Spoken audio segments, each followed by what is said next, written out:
que é WMS?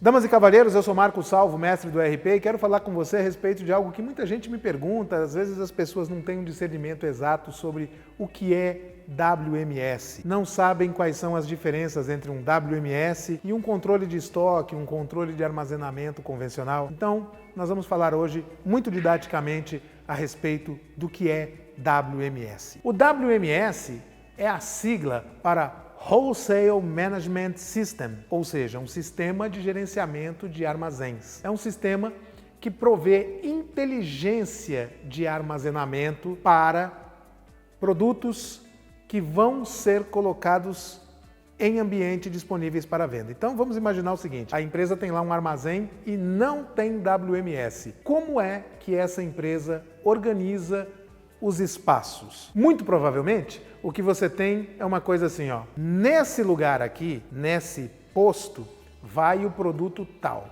Nesse outro vai o produto X, nesse outro vai o produto Y. Naquele outro lugar, então, cada produto tem o seu endereço, que é chamado de endereço estático. Aquele é o endereço do produto. E se não tiver produto? Se não tiver produto, não tem nada ali. Aquele espaço fica vazio. E como é que ficam as questões, por exemplo, de sazonalidade? Existem épocas em que um determinado produto é muito vendido e existem épocas em que ele é pouco vendido. Quando ele é muito vendido, é razoável que haja mais espaço para ele e que ele esteja próximo dos locais de expedição, para que se ande menos, para que se gaste menos combustível, para que se gaste menos tempo na separação daquele produto. Outras épocas do ano, aquele produto não é vendido ou é pouco vendido. E aí? Ele precisa de menos espaço e é conveniente que ele esteja mais longe, porque ele vai ser buscado poucas vezes. Mas se você tem um endereço estático, como é que você faz? A outra alternativa é você fazer o seguinte, é você ter um endereço dinâmico. Vamos imaginar um produto de Natal, né? No Natal vai ter um monte de espaço para esse produto aqui e ele vai ficar aqui bem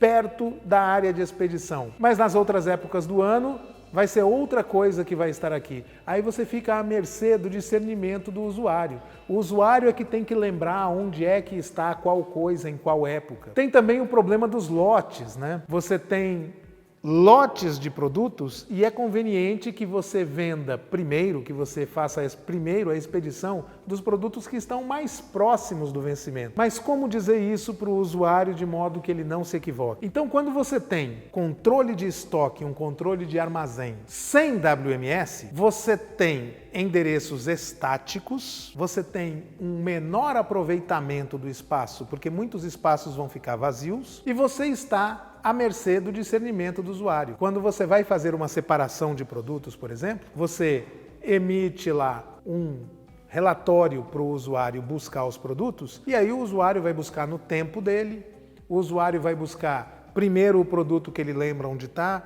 depois ele vai perguntar, onde é que está mesmo esse produto aqui? E isso gasta tempo. O WMS é justamente uma forma de dar inteligência a esse processo. A primeira coisa que acontece é que os endereços passam a ser dinâmicos. É claro que você pode determinar como é que o seu armazém vai ser organizado. Você pode determinar, por exemplo, que o seu armazém vai ter certas ruas. Dentro das ruas você vai ter blocos e dentro desses blocos você vai ter os apartamentos, como se fosse um endereçamento físico mesmo. E aí você pode dizer o seguinte, aqui na rua A só vai embalagem, aqui na rua B só vai alimento, aqui na rua C só vai produto de limpeza, aqui na rua D só vai produtos de tal categoria. Mas quando você faz essa segmentação do espaço físico, o próprio WMS se encarrega de dizer onde é que as coisas vão estar. Quando, por exemplo, você faz uma compra de um grande volume, de uma grande quantidade, e esse veículo chega, você tem um processo em que lá na guarita, a pessoa que recepciona o caminhão já vai ter lá, hoje é dia de chegar tal caminhão com tais produtos. Quando a pessoa recepciona esse caminhão, ele vai lá e diz, o caminhão chegou. Isso dispara tarefas automáticas para as pessoas fazerem a conferência e a armazenagem do produto. As pessoas vão conferir, à medida que vai descendo do caminhão, a pessoa vai bipando e o sistema vai comparando o que está sendo bipado com o que está na nota fiscal. Se tiver qualquer incongruência, o sistema gera uma recontagem. Se tiver uma permanência da contingência, o sistema gera uma nota de devolução ou gera o ajuste necessário. Na hora de armazenar, o sistema vai saber, esse produto só pode ser armazenado na rua A. Como está na época de maior utilização, eu vou colocar esse produto mais perto da área de expedição. Como está na época de grande giro desse produto, eu, sistema, sei que eu preciso de mais espaço para acomodar. Então o sistema vai escolher o melhor espaço necessário para a acomodação daqueles produtos. E vai dizer para o usuário, dinamicamente, o seguinte, por meio de um dispositivo, né, que pode ser um coletor, e o coletor hoje tem aquela característica de ser Android, né, ele parece um celular, parece um aplicativo de celular que a pessoa veste e que é muito convencional, é muito barato, não é exatamente barato, mas é mais barato do que as tecnologias anteriores. E aí o dispositivo vai dizer o seguinte, senhor usuário, você vai lá na doca de recepção número 1, pega X quantidades do produto que está lá com tal equipamento e coloca isso no endereço tal. A pessoa dá um OK, dizendo que recebeu aquela tarefa, vai lá, bipa, executa, quando ela termina, ela encerra. Todo esse processo tem uma telemetria. O sistema sabe a hora que a pessoa foi convocada para executar a tarefa, a hora que ela aceitou, quanto tempo essa pessoa levou entre o aceite da tarefa e a chegada ao local de origem. Quando a pessoa bipa lá, o sistema sabe quanto tempo a pessoa trafegou. Quando a pessoa faz a contagem do que ela tem que carregar, o sistema sabe quanto tempo isso levou. Quando a pessoa vai até o ponto de destino e bipa lá, o sistema sabe, entre o momento em que essa pessoa carregou e o momento em que ela chegou no endereço de destino, passou-se tanto tempo. Quando a pessoa coloca os produtos lá e dá o seu checkout, né? Dá o seu finalizei a tarefa, o sistema sabe exatamente quanto tempo a pessoa levou para o processo como um todo. E aí o sistema já dá outra tarefa para ela. Então agora você vai fazer essa separação, ou você vai fazer essa devolução, ou você vai fazer essa recontagem, de modo que o sistema tem condição de monitorar, acompanhar, minuto a minuto, segundo a segundo, capacidade de trabalho de cada pessoa e estabelecer métricas, estabelecer rankings de quem comete mais erros, de quem trabalha mais rápido, de quem trabalha mais lento.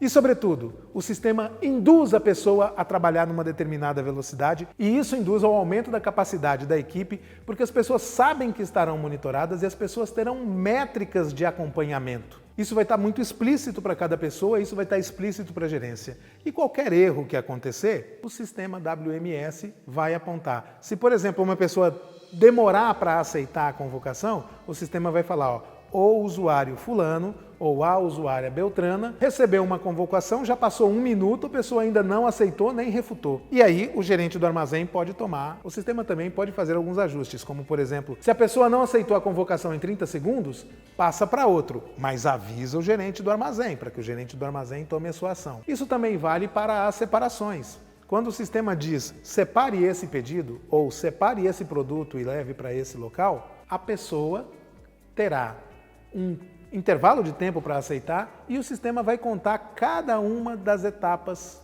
que a pessoa cumpre até chegar ao final. Quando se implanta um WMS, a quantidade de erros que acontecem no armazenamento, na separação, cai drasticamente. Como o sistema sabe quais são os lotes que vão vencer mais cedo, o sistema já induz a separação do lote correto. A pessoa bipa o produto e o sistema já fala: esse é realmente o lote que você tem que separar. Esse é realmente o endereço em que você tem que estar. De modo que muitos custos caem quando você implanta um WMS. O custo de perda de produto, o custo de tempo de separação, o custo de devolução de produto, o custo de corte de produtos que você vende sem ter no armazém. Tudo isso se torna muito mais gerenciável com o WMS. Eu tenho uma experiência com um cliente que, num dado momento, imaginou que seria necessário comprar o terreno do lado para aumentar o seu galpão e contratar 30 pessoas, talvez 40, porque ele pretendia triplicar o volume de pedidos em 3 anos. Naquela época em que ele pretendia fazer isso, o terreno estava caríssimo e não havia mão de obra na cidade onde ele estava instalado. Ele teria enorme dificuldade de contratar 30 pessoas. Aí ele implantou o WMS e no mesmo espaço, com a mesma equipe, ao longo de 3 anos, ele triplicou o volume de pedidos processados, diminuindo a devolução, diminuindo o corte, diminuindo os erros e diminuindo a perda de produto por lote vencido. Então, o investimento que foi feito no WMS foi pago muito rapidamente. E depois ele precisou realmente comprar o terreno do lado e fazer um outro galpão. Mas aí ele já tinha triplicado o seu volume e estava partindo ainda para um processo maior ainda de aumento do seu volume. O fato é que ele conseguiu triplicar a sua movimentação no mesmo espaço, colocando inteligência no processo. Aqui no canal do Mestre do ERP nós já tratamos de WMS em outras situações e eu estou deixando os links aí caso você queira assistir. E se você tiver alguma experiência com WMS bem sucedida ou mal sucedida, conte aqui para nós. E se você gostou desse conteúdo, se isso acrescentou alguma coisa para você, eu peço por favor que você se inscreva no canal, deixe o seu like, agradeço muito. Eu sou Marco Salvo, Mestre do ERP, aguardo você. Você sabe da sua necessidade de trocar de ERP? Mas hesita diante das muitas complexidades desse processo? Eu tenho um curso que pode conduzir você a trilhar esse caminho de maneira mais efetiva. É um curso em que nós vamos orientar todos os passos que fazem parte da escolha de um processo de ERP, da implantação, quais critérios considerar, quais as pessoas-chave a participar, quais os pontos-chave a serem enfrentados e solucionados. Você vai aprender nesse curso como fazer uma RFP, como avaliar os custos, como avaliar os riscos, como gerenciar o processo de mudança, como fazer um cronograma físico-financeiro do seu projeto. Você vai ter todas as dicas dos meus 30 anos de experiência em implantação de ERP. O link está aqui embaixo, eu te aguardo lá. Obrigado.